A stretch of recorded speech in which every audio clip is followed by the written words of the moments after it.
జిల్లా కలెక్టర్ సూర్యాపేట గారికి మరియు ఇతర అధికారులకు రాజకీయ నాయకులకు అందరికీ మా రైతుల తరపున ధన్యవాదాలు తెలియజేస్తున్నాం. దయచేసి మద్రాల గ్రామంలోని సుమారు 200 మంది రైతులు 30,000 క్వింటాల ధాన్యాన్ని తీసుకొచ్చి కళ్ళాలలో పోయడం జరిగింది. ఈ ధాన్యం సుమారు 15 నుంచి 20 రోజుల క్రితం తీసుకొచ్చి కళ్ళంలో నిల్వ ఉంచడం జరిగింది.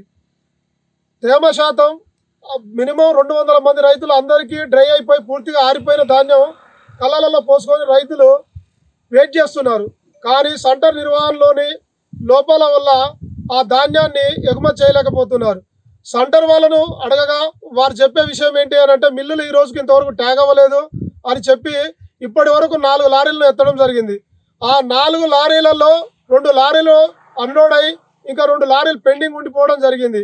ఏంటిది ఇది అని అడిగితే అక్కడ ఉన్న ధాన్యము ఆ మిల్లర్స్ని అడిగితే మిల్లర్ వాళ్ళ డైరెక్ట్ రైతు ఫోన్ చేసి ఇక్కడ ఏఓ గారు సర్టిఫై చేసి క్లియర్గా పట్టించి తేమ శాతాన్ని చూసిన తర్వాత ఆ మిల్ అతను కింటాకు కేజీ చొప్పున ధాన్యం కట్ చేసుకుంటే మాత్రమే మిల్లులు అన్లోడ్ చేస్తామంటారు. గౌరవనీయులైన కలెక్టర్ గారికి దయచేసి విన్నవించిన విషయం అనగా గత వానాకాలం సీజన్లోనే ఇక్కడ జరిగిన ఈ మద్రాల గ్రామంలోని పూర్తి ధాన్యాన్ని కొనుగోలు చేయలేకపోయారు. ఆ రైతులు తడిసి ముద్దై మొలకెత్తిన తర్వాత మార్కెట్లలో అడ్డి భాషలు అమ్ముకొని రావడం జరిగింది. కాబట్టిగా ఇప్పుడు 30,000 టన్నుల ధాన్యం ఈ సెంటర్కి వచ్చింది. కాబట్టిగా మినిమం సుమారు నెల రోజులు ఈ కాంటాలు కంటిన్యూ జరిగితేనే ఇక్కడ ధాన్యం కొనుగోలు చేయడానికి ఆస్కారం ఉంటుంది. రోజుకు 3 లారీల చొప్పున వెళ్ళినా కానీ ఇక్కడ ధాన్యం పూర్తిగా అయిపోదు. కాబట్టి తక్షణమే ఇక్కడ ఉన్న ఐకేపీ సెంటర్ వాళ్ళతో సంప్రదింపులు చేసి మిల్లర్స్ తోటి సంప్రదింపులు చేసి ఈ ధాన్యాన్ని తొందరగా కొనుగోలు చేయగలరని గ్రీవెన్సీల్లో మొన్న 3 రోజుల క్రితం మండే రోజు మేము క్లియర్గా దరఖాస్తు ఇవ్వడం జరిగింది.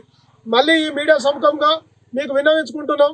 దయచేసి ఇక్కడ ఉన్న 30,000 క్వింటాల టన్నులు ఏదైతే ధాన్యం ఉందో ఆ ధాన్యాన్ని త్వరితగతిన కొనుగోలు చేయగలరని, అకాల వర్షాల కారణంగా ఆరిన ధాన్యం తడిసి మళ్ళీ ముద్దై మొలకెత్తుంది కాబట్టి రైతులు కాపాడగలరని ఈ రైతులందరి సమక్షంలో తమరికి విన్నవించుకుంటున్నాం.